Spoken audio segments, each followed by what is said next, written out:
Bismillah, alhamdulillah, wa sallallahu wasallam ala rasulillah. Allahumma la sahla illa ma ja'altahu sahla wa anta taj'alul hazna idha syi'ta sahla. Allahumma 'allimna ma yanfa'una wanfa'na bima 'allamtana wa zidna 'ilma wa na'udzu bika min hali ahli nar. Allahumma rizqna al-ikhlasa fin niyyati wal qawli wal amal. Nahi ta'ala. Ayo sebelum mulai lanjut ini, mungkin kita hari ini menghabiskan tentang maksiat badan. Ada sebelum kita memulai suatu nasihat atau bagaimana pentingnya saling menasihati sesama diri kita, sesama teman-teman kita. Jadi bagaimana sih bentuk nasihat itu? Bukan hanya sekedar istilahnya perkataan seseorang terhadap orang lain. Bukan hanya itu nasihat itu. Bahkan di antara bentuk nasihat adalah tolong menolong di antara kita terhadap sesuatu yang Allah ridhoi. Saling mengingatkan terhadap sesuatu yang Allah murkai atau tidak Allah ridhoi. Maka orang yang sama tolong menolong atau saling mengingatkan sesama temannya dengan nasihat yang seperti ini, maka dia termasuk orang yang beruntung. Akan tetapi orang yang meninggalkan hal ini termasuk orang yang rugi. Juga semestinya kita manut, legowo terhadap orang yang menasihati kita. Karena agama ini itu memerintahkan untuk saling menasehati. Artinya menasehati di dalam suatu kebaikan, di dalam suatu kebenaran. Bahkan dalam hadis Rasulullah bersabda, ad-dinun nasihah. Ad-dinun nasihah, kata Rasulullah. Agama itu memerintahkan kepada kita untuk saling menasihati. Kemudian para sahabat mengatakan, bagi siapa? Kemudian Rasulullah menjawab, lillahi wali kitabihi wali rasulihi wali a'immatil muslimina wa ammatihim. Itu nasihat, artinya menunjukkan tentang kebenaran, tentang makna beriman terhadap Allah. Karena di antara bentuk istilahnya bentuk nasihat adalah mengajarkan tentang iman kepada Allah juga dengan sifat-sifatnya. Adapun nasihat walil Qur'ani wali kitabihi, yang dimaksud Al-Qur'an adalah mengagungkannya dan meyakini segala sesuatu yang terkandung di dalamnya. Jadi itu. Kemudian wali a'immatil muslimina wa ammatihim atau wali rasulihi, itu sebelumnya. Wali a'immatil muslimin wa ammatihim, dan para istilahnya para imam dari umat ini, para ulama dari umat ini dan orang awamnya. Artinya apa? Bahwa menunjukkan jalan kebenaran terhadap seluruh awam dari kaum muslimin. Menunjukkan kepada orang awamnya, orang yang tidak fahamnya dari kalangan umat Islam akan sesuatu kebenaran. Itu nasihat.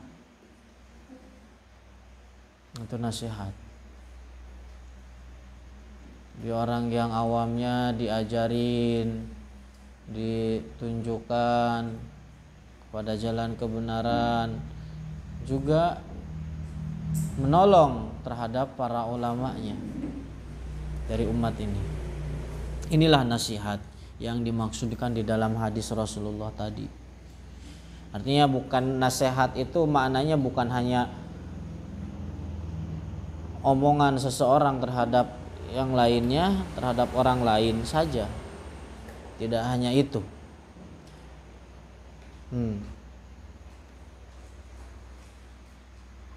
Makanya kalau seandainya kita melihat suatu kekurangan dari teman kita, atau kalau seandainya kita melihat teman kita terjatuh dalam kesalahan, terjatuh dalam perbuatan yang melanggar syariat, maka apa yang harus kita lakukan adalah menasihatinya dengan secara mata dua, secara empat mata.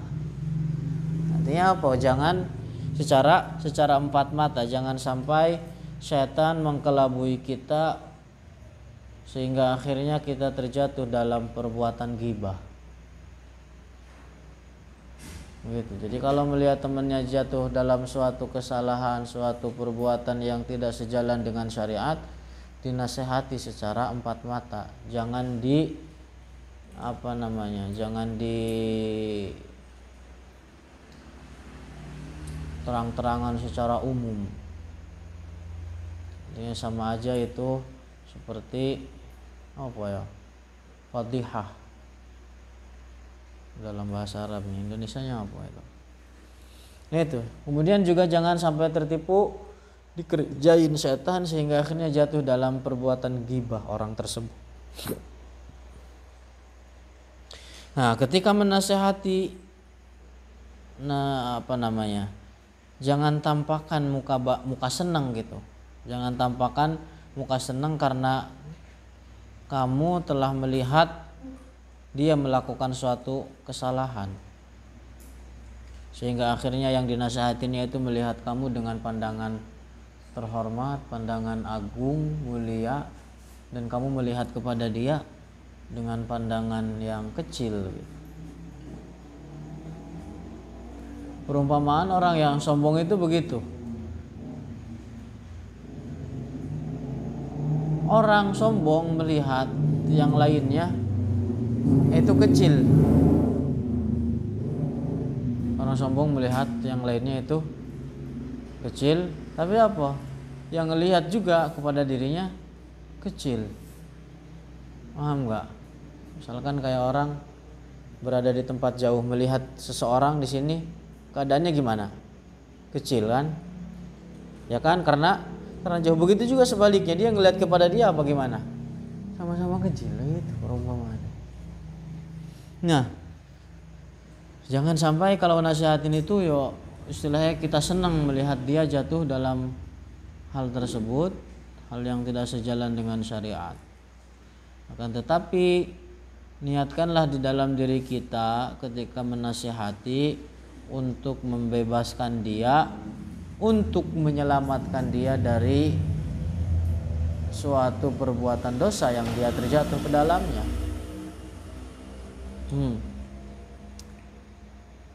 Jadi itu niatkan adalah untuk membebaskan atau menolong dia terbebas dari suatu perbuatan yang tidak sejalan dengan syariat,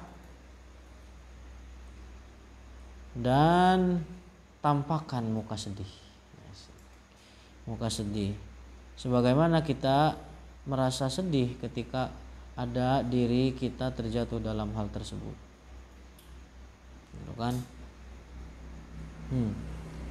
Nah itu. Jadi dalam hadis lainnya juga dijelaskan bahwa al mu'minu kal jamalil anif. Seorang mukmin itu seperti onta. Artinya mukmin yang sempurna keimanannya itu seperti onta yang sudah ditindik hidungnya. Onta kalau sudah ditindik hidungnya itu gimana? bakalan nurut, ya kan? Ini kan perumpamaan, bukan artinya seperti onta. Pendekatannya begitu. Kalau onta yang segitu gedenya, kalau udah ditindik hidungnya, diikat di talian, bocah sekecil apapun bisa ngedudukin, bisa ngedudukin. Karena apa? Sudah ditindik hidungnya. Dia yang unta segede gitu kalau didudukin sama anak kecil bakalan nurut. Nah, itu seorang mukmin yang sempurna keimanannya. Artinya apa? Tatawu, saling taat gitu dengan orang yang lebih tua dari dirinya. Gitu. Tatawu, legowo, tolong menolong dalam kebaikan. Tatawu.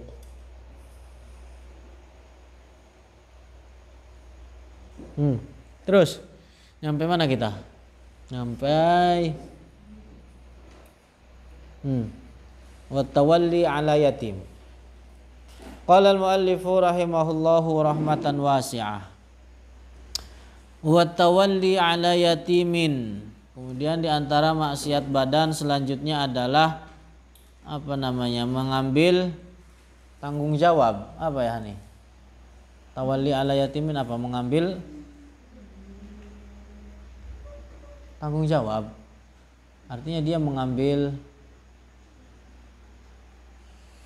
apa? Hah? Itu apa artinya?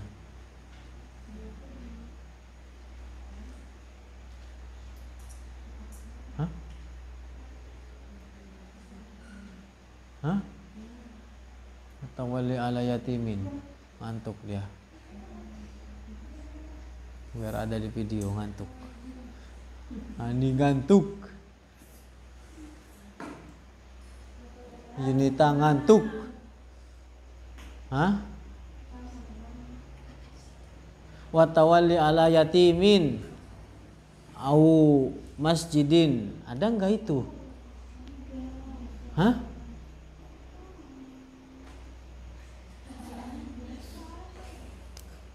Kok bisa nggak ada sih?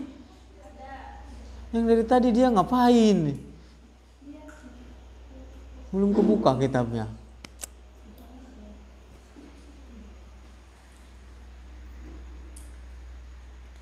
Artinya mengambil tugas begitu, mengurus terhadap anak yatim. Au masjidin, atau mengambil tugas untuk mengurusi masjid, menerima tugas mengelola, mengurusi masjid. Au liqadoin, atau menerima tugas untuk masalah qada. Qada itu artinya seperti qadi. Menerima qadi itu ya bahasa kitanya mah seperti mufti lah kurang lebih. Artinya orang yang menjadi rujukan di dalam permasalahan-permasalahan. Au nahwi dzalika, atau lain-lain, ma'ilmihi bil ajzi. Nah, padahal dirinya tahu itu tidak akan mampu untuk menjalankan tugas tersebut. Jadi dirinya tahu tidak akan mampu menjalankan tugas tersebut, maka haram menerima tugas yang tadi. Dirinya tahu tidak akan bisa mampu mengurusi anak yatim. Dirinya tahu tidak akan mampu untuk mengurusi masjid, mengurusi permasalahan qada, artinya permasalahan qadi. Maka haram menerima tugas tersebut. Terus wa iwa'udz zalimi, kemudian melindungi orang zalim. Artinya melindungi orang zalim, menolongnya di dalam kezalimannya. Misalkan karena dia punya jabatan orang zalim dilindungi untuk agar dia senantiasa terus bisa berbuat zalim, maka orang yang melindunginya adalah jatuh dalam perbuatan maksiat badan. Wa man'uhu mimman yuridu akhdhul haqqi minhu. Kemudian mencegah orang untuk mengambil hak dari dia. Seperti menakut-nakutinya misalkan.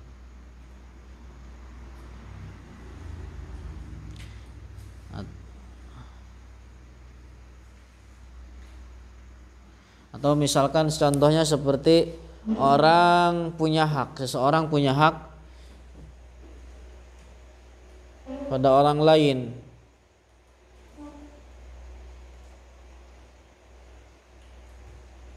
Misalkan orang membunuh tanpa hak terhadap orang lain, apa yang terjadi? Berarti kan dikisos. Nah, itu namanya hak. Kisos tersebut. Nah, dihalang-halangin oleh penguasa, misalkan oleh mereka yang memiliki wewenang atau memiliki pangkat, dilindungi begitu. Paham itu? Terus wa tarwi'ul muslimin, kemudian diantara maksiat badan adalah menakut-nakutin orang muslim. Nakut-nakutin orang muslim. Bawa-bawa pedang gitu.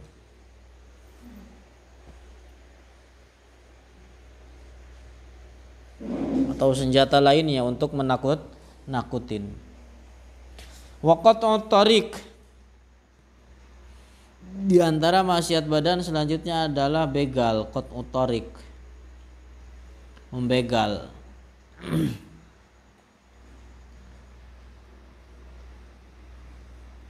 Nah, di sini ada beberapa kemungkinan. Wa yuhaddu bihasabi jinayatihi. Nah, ada hadnya kalau qat'ut thariq, membegal itu ya ada hadnya, hukuman yang telah ditentukan dalam syariat. Imma bita'zirin. Ada kalanya dengan ta'zir, seperti dicambuk, seperti di penjara. Kalau seandainya dia hanya menakut-nakutin saja, menakut-nakutin orang yang lewat. Jadi kalau menakut-nakutin berarti hadnya apa? Di ta'zir. Au biqat'i yadin wa rijlin min khilafin, atau dengan dipotong tangan dan kakinya secara silang. Potong tangan kanannya dan kakinya yang kiri.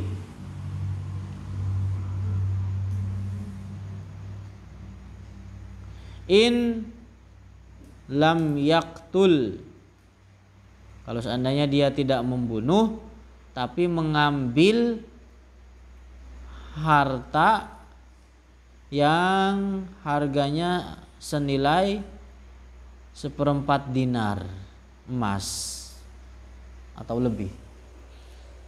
Jadi kalau begal kemudian mengambil harta yang dilewati atau harta yang dibegalnya tadi seukuran 1/4 dinar emas atau lebih, maka apa yang terjadi?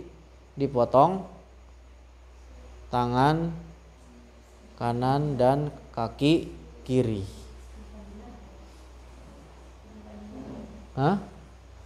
1/4 dinar, nggak tahu, lupa itu.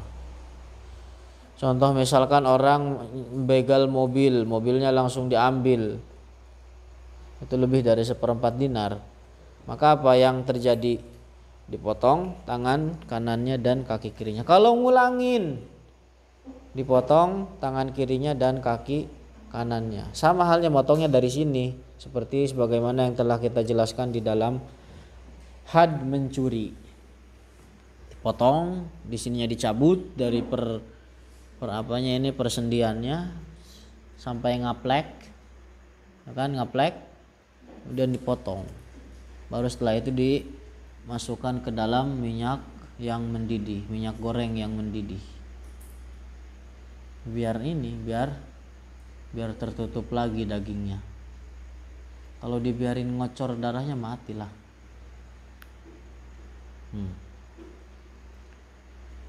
Au biqatlin wasalbin ay in qatala, atau dengan dibunuh dan disalib, digantung. Kalau seandainya dia yang begalnya itu dibunuh ataupun dibunuh dan disalib, digantung mayitnya. Kalau seandainya dia membunuh dan mengambil harta.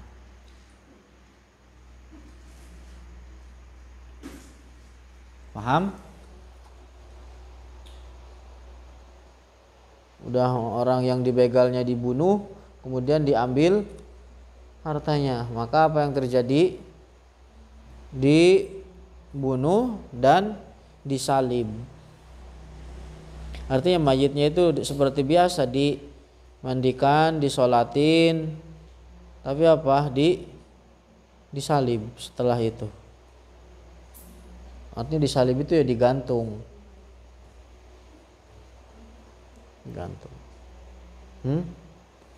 Digantung sampai istilahnya apa ya? Sampai kemudian ketika tercium bau busuk baru dikuburin. Artinya bukan digantung untuk selamanya nyampai belatungan, enggak. Nah, kalau itu, jadi pertama kalau hanya menakut-nakutin saja tanpa mengambil harta, tanpa membunuh, begal, maka dihukumnya apa? Di ta'zir. Kalau mengambil harta saja, maka dipotong tangan kanan dan kaki kiri. Kalau seandainya membunuh saja, maka dibunuh lagi. Maka dibunuh lagi.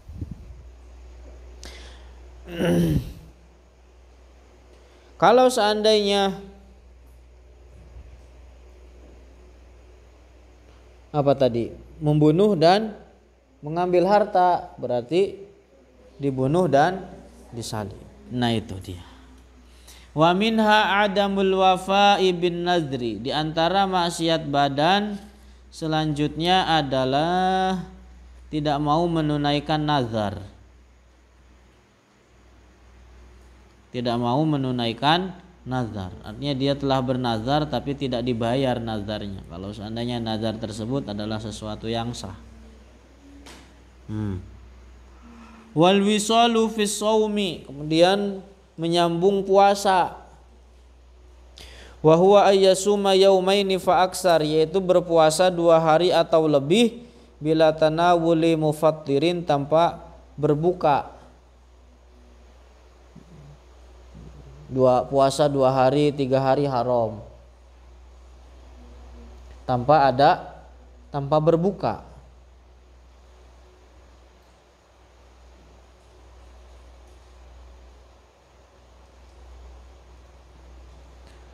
Kalau seandainya dilakukan sengaja tanpa uzur.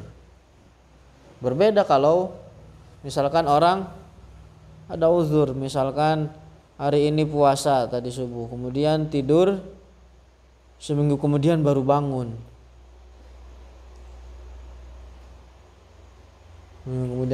Berarti puasa seminggu. Puasa seminggu itu beda lagi. Paham gak itu? Misalkan jadi itu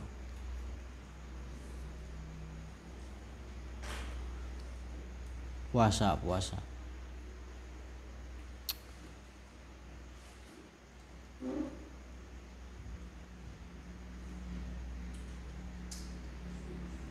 ya Allah. Terus wa akhdhu majlisi ghairihi, mengambil majlis orang lain. mengambil tempat duduk orang lain.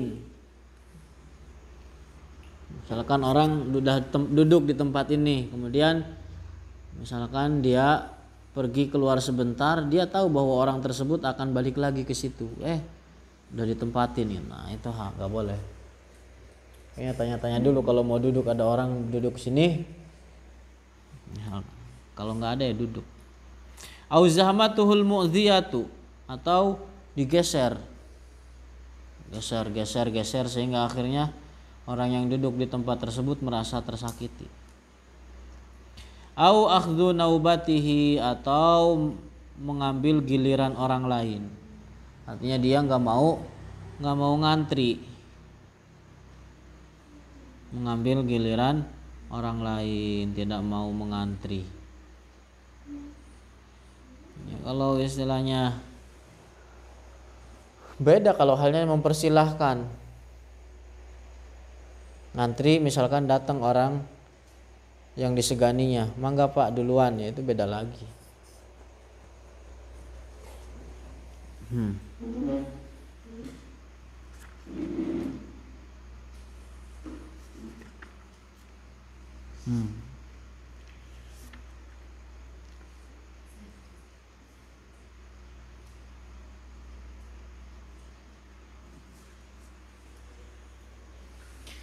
Nah, makanya di sini itu penting orang mempelajari ilmu agama.